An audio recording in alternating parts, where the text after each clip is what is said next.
Alright, totally not at the request of the creator of the game. We're going to do an unboxing of Feudum. This is the big box version. So it's all of the different expansions except for the single player Queen's Army, which is still, as my understanding, in production. Yes. So big box comes with a cool foil stamped, probably hard to see, but nice and reflective on all sides. Nice foil stamped Feudum. Kyle did get an add-on accessory. The really awesome metal coins. So they're not the cardboard ones, but they're a nice heavy-duty metal.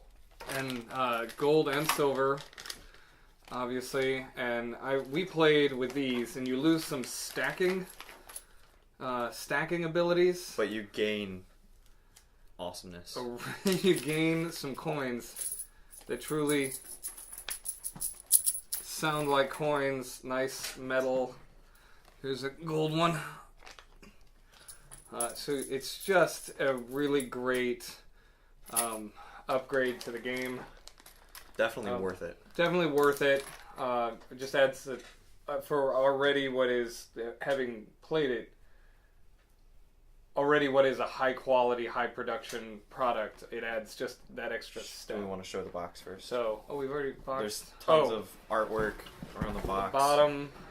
So many intricate details, like the continuation of the borders around the edges. And if you get these in the separate boxes, where every expansion is in its own box, you can put all of the boxes together to make one big landscape, which is really cool. Yeah. Alright. In we go. Alright. So, first thing, 3 manuals. We have one for 3 different languages. Oh, okay. So it looks like German, French, and English. Let's see what we have in the box.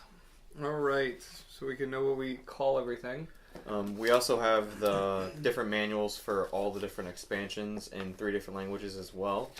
And our player cards, I assume, are also 3 player cards, 1 for each color, and 3 of each in each of the languages.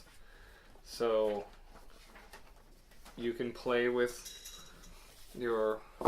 And the 3 expansions that it comes with are Seals and Sirens, Windmills and Catapults, and Alter Egos. I think this also comes with the Squirrels and Conifers, and yes. Those instructions I think are just on a little card somewhere. So I'm going to set these back behind.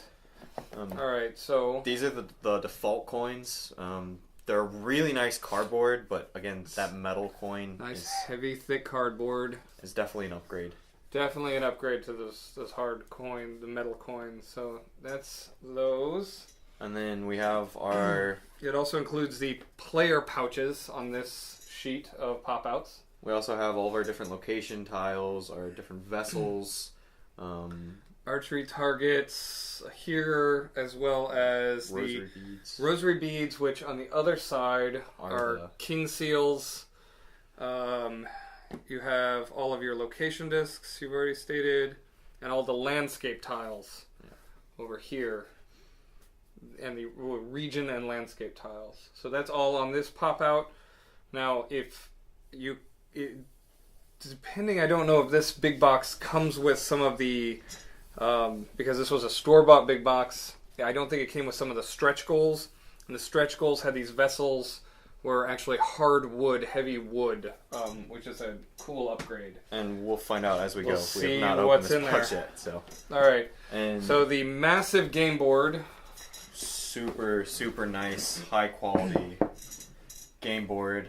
And it's actually even backed with a cool gradient, as opposed to just some disappearing non-color. You actually have a good design there as well. And this is definitely a game where you're going to need a big table to play this. Our table that we're demonstrating this on right now, it barely fits. It barely fits, and we actually had to have additional tables just to store some of the pieces when we did a game preview.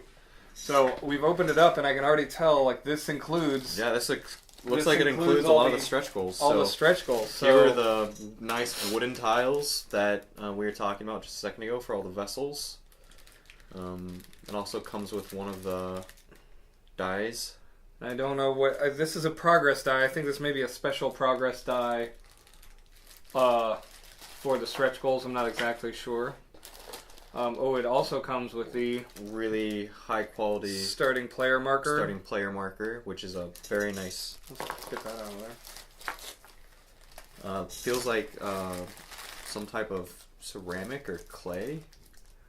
And I think Mark told me these were all hand-painted. So the other thing about these vessel tiles, in addition to being wood, they're all foil stamped. So you get a really great design, a little bit of upgrade from the wood. If I pull these out again, the wood upgrade from the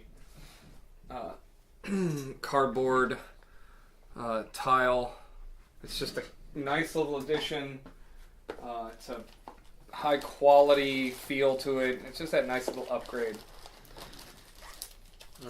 So just pulling stuff out as I see them, we have the really awesome and colorful monster pieces. The serpent. And here's the other monster. Again, a really nice, well-made material, unlike most board games. Alright, so here's the instructions for Squirrels and Conifers. It just comes on cards, and here are the actual conifers. Whoops, bumped the table.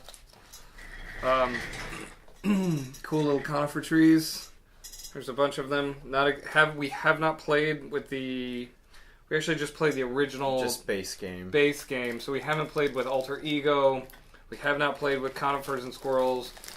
We only played with 4 people. So we didn't play with the add-on here that allows you to the gray tiles, which allow you to play with a 6th player. In addition to that, I want to say it's the the conifer or Squirrels and Conifers comes with the pink squirrel cubes instead of green food cubes, and this allows for individuals with apparently this is great for individuals colorblind, is what Mark was explaining to us. So we have the Squirrels and Conifers. What else we got here?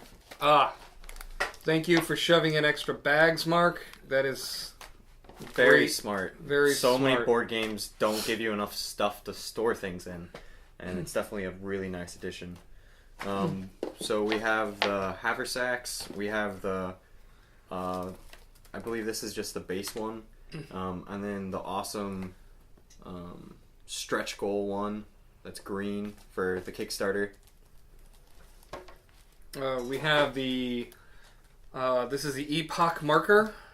Now, Mark was kind enough to give us foil stamped one of these, which was great, but it does come with one. At least this box comes with a nice hardy wood one. What else we got? Oh, here's some of the additional game parts. We have, so 6th player. There's their player pouch card. And here is the Windmill for the Windmills and Catapults. It's actually a functioning windmill. It's really cool. Which is a cool little add-on there. And then we have from the Seals and Sirens, we have a Siren, which is a really nice material again, like the monsters were. We have all the player pieces, which just kind of come in a handy bag here, which I'm just going to unload. So this is the player piece for the base game, the starting player marker. Yeah, there. This is the upgraded one, which is really cool. Let's see. We have all of the goods cubes in here. So there's, let's see, that's iron, saltpeter. Here's the food. And then that's what you'd replace with the pink ones. Let's see, and we also, there's a should be a few others. Yellow is sulfur, and that is wood. So hopefully those should be in camera view right there, but those are all your goods pieces. Here are all of your influence markers, and those match, of course, with the player pawns. So you have green, blue, yellow, this fuchsia, I guess, a red, of course, then there's the gray, and you have all of the player discs or reeds. And all of the colors for each of the players as well. And then you have the non-stamped Epoch Marker as well as the Progress Die. Now I'm not sure what the difference is between this Progress Die and this Progress Die. I'd have to go look on the GIF. One's on the list of stretch goals. So I think that has something to do with a stretch goal. Mark may just turn to us and be like, "You idiots, don't you know that's part of one of the extra games?" But I think that it's actually just a custom unique stretch goal piece, which is cool. Let's see. So here's Windmill and Catapults landscape tiles. So some additional landscape tiles for the Windmills and Catapults. Here's the Seals and Sirens whirlpools, and the seals and the sirens on the back. These, I think, replace which pieces, or are just additional pieces, or do they replace? I think they replace some of the specific location. They're placed on some of the specific locations on the actual board. So specific for that additional game. Let's see. Then we have the cards. So I want to say one set of cards, this big bulk of cards is all the regular cards. It's all the base game, player cards, royal wit cards. So 55 action cards, 11 in each color. And then we have these, which are the alter ego cards. And there should be like 4 additional or 5 additional for each player in this pack here, if I remember correctly.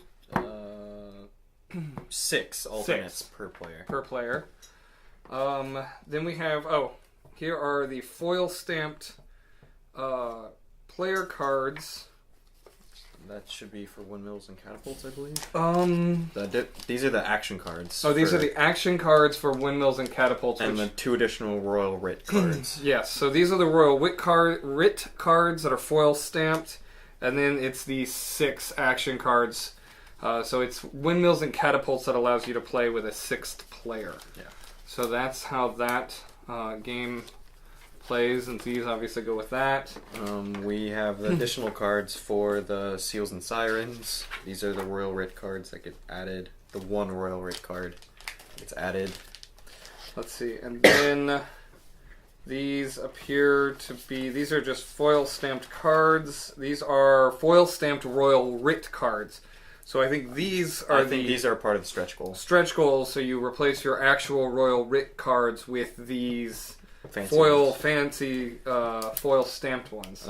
If we get to the bottom of the box, we can see really good artwork as well on the back of the monster Windmill, and that ties up really nice. I think actually you can see a different scene looking through the window out. You can see the monster looking over the hill on the inside, and then you can see the other perspective of it on the other side of the hill, the monster.